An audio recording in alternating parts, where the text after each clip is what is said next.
होय ग शीतल, तुझ्या भावानं काय दिलं ग तुला ह्या वर्षी रक्षाबंधनला ना? माझ्या भावाचं तर तू काय विचार नको बरं का, तुला काय पचायचं बी नाही ते सांगितलेलं. माझा भाऊ ना सोन्यासारखा आहे बघ, म्हणजे सोनं पण लाजेल बरं का त्याच्या पुढे असला माझा भाऊ आहे.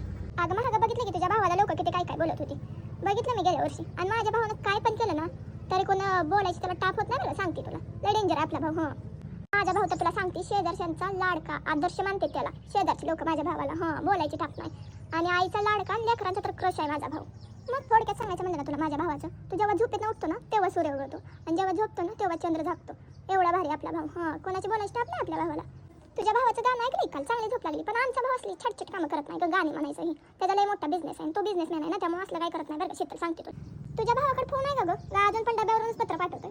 नाही माझ्या भावानं तर ह्या वर्षी आयफोन घेतला, 1.5 लाखाचा आयफोन घेतलाय पट्ट्यानं. बोलायची बात नाही. बरं जाऊ दे बाई, तुला वाटेल की लयच्या भावाचं कौतिक करायला लागली, पण मी कौतिक नाही बरं का, माझा भाऊ आहेच तसा. बरं जाऊ दे, सगळ्यांचे भाऊ काय सारखेच असतात, पण माझा भाऊ सगळ्यात वेगळा भारीच आहे, कळलं का?